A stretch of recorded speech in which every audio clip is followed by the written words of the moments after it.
Alright, hello, welcome back everybody. PayPal, Patreon, and the YouTube Super whatever buttons are down there if you want to support me, and we'll do so if you actually can.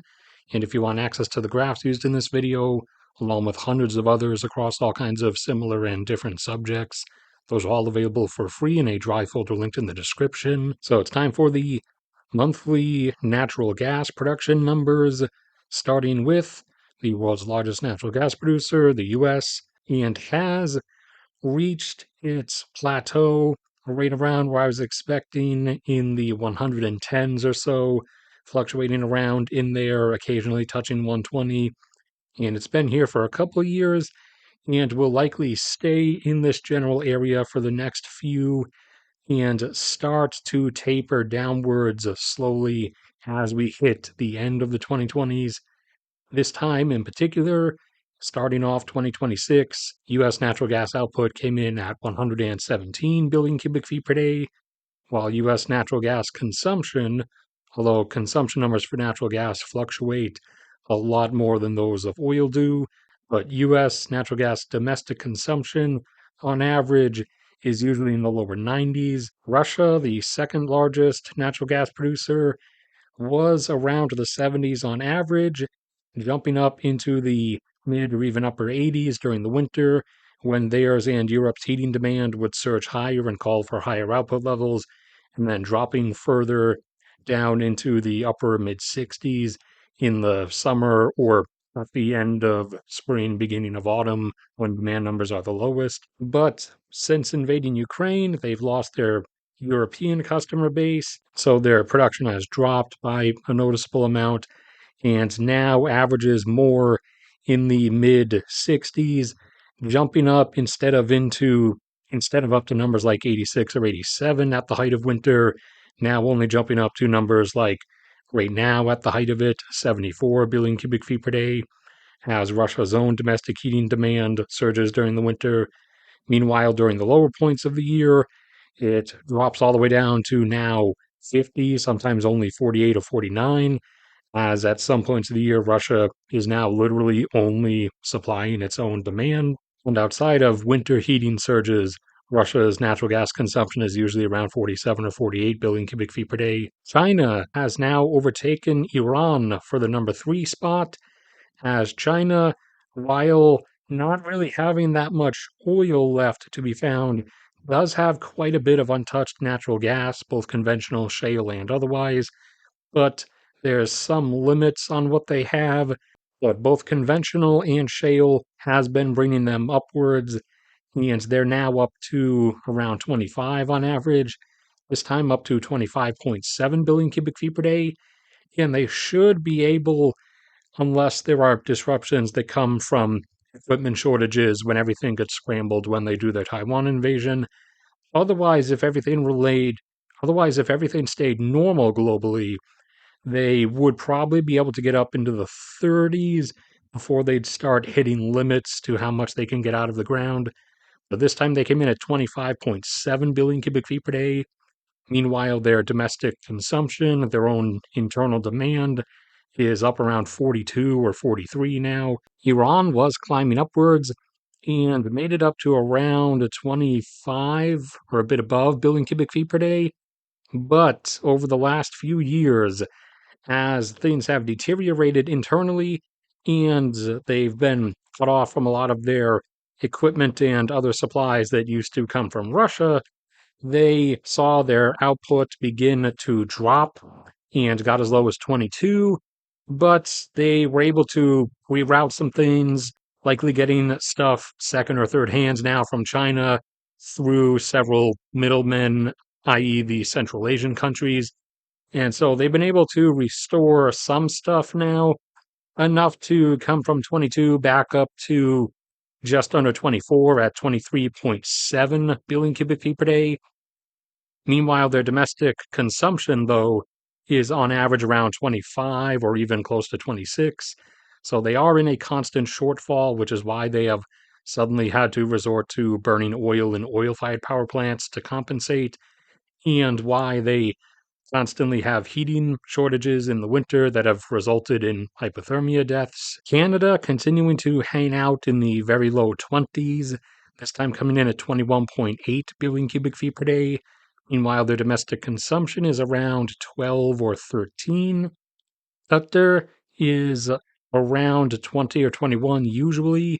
This time they came in just a bit under at 19.9, while their domestic consumption is beginning to tap out or plateau off at about 4.5. And in the second half of this year, or towards the end of the year, the first set of the expansion projects of the Pars natural gas field offshore under the seabed of the Persian Gulf, which, upon its discovery, contained 1.3 or 1.4 quadrillion cubic feet of gas, and still, even now, has over 1.1 remaining, despite producing for decades. And that first expansion will bump Qatar up from 21 to around 24, or fluctuating between 23 and 24. And then another one comes online either next year or in 2028 that will bump them up to 27. And then in 2030 or 2031, the third one comes online that will bump them up to 30 billion cubic feet per day. Australia continuing to hold its plateau between 15 and 16, this time coming in with a output level of 15.4 billion cubic feet per day. And Australia's domestic natural gas consumption is kind of steady, right around 4 or so. Norway is holding around 12 to 13. This time in particular, they bounced back up from a maintenance shutdown of several fields and have come in at a flat 13 billion cubic feet per day. And they have a tremendous export ratio compared to their domestic consumption, as their own natural gas demand is less than half of 1 billion cubic feet per day. Algeria did not give a data update this time, but they have been expanding their capacity, finally heading up in the direction of the numbers that they were always actually capable of. And they should be able to get up to 16 quickly enough within the next year or two. But over the course of the 2020s thus far, they were able to boost from 8 to 10 billion cubic feet per day. And now they've just brought themselves up into a similar range as Norway, but more staying down between 11 and 12 instead of 12 to 13. And last time, a month or two ago, when they last updated, they were rated about 12 billion cubic feet per day, with their domestic consumption continuing to grow, but still down at only 4.5 billion cubic feet per day. Saudi Arabia is climbing upwards as a natural gas producer, now that they actually started caring about natural gas, as for the longest time, they just flared most of their gas that accompanies their oil production and only ever have gradually increased it, gradually installed the capping and capturing infrastructure as their own domestic power consumption rose. But now, in just these last few years, they've started to actually pursue the natural gas fields within the country and just activated one a few months ago that boosted them up by 0.4, which brought them up from 12.6 to now 13 billion cubic feet per day. And their own domestic consumption is around 12.5. Turkmenistan, you guys remember I already talked about they did manage to bring up their oil production a little bit over the course of last year, but what they have under Turkmenistan is predominantly almost all natural gas. So the natural gas boost was bigger, and they were able to jump from 7.5, or might have been 7.7 or 7.8, back up to now a flat 9 billion cubic feet per day. Malaysia is gradually bringing themselves upwards, and based on what they have and the assortment of what they likely have but have not yet discovered offshore, they should probably, in 5 to 10 years, be able to get up to somewhere in the rough range of 10 to 14, maybe if things go well, even more narrowly between 12 and 14 for a little bit before obviously they eventually decline. But they've, over the past few years, brought themselves up from around 6 up to around 8. This time in particular, they came in a bit back down at 7.5 billion cubic feet per day. Indonesia is hanging out around 6, this time coming in at 6.1. And they also have a lot of offshore stuff that has not been explored, but they're lagging behind Malaysia, so their upward jumps are going to come a little bit delayed compared to their northern neighbors. theirs are eventually coming as well. Nigeria is up to capacity-wise, usually around 6 also, but for the past few months, they've had stuff shut down, likely for long-term maintenance. So they've been hovering more around 5 or just below it. This time coming in at 4.88 billion cubic feet per day. Argentina was declining conventionally, but they have a bunch of shale gas accompanying the shale oil out of the Vaca Muerta, and they hit a new high of 5.75 billion cubic feet per day, or 5.85 it might have been. They're down to 4.4 at the moment, as a lot of stuff is shut down for maintenance, as in most places, maintenance is performed in the summer months, and it's the summer in the southern hemisphere right now. Egypt was up at about 6 billion cubic feet per day.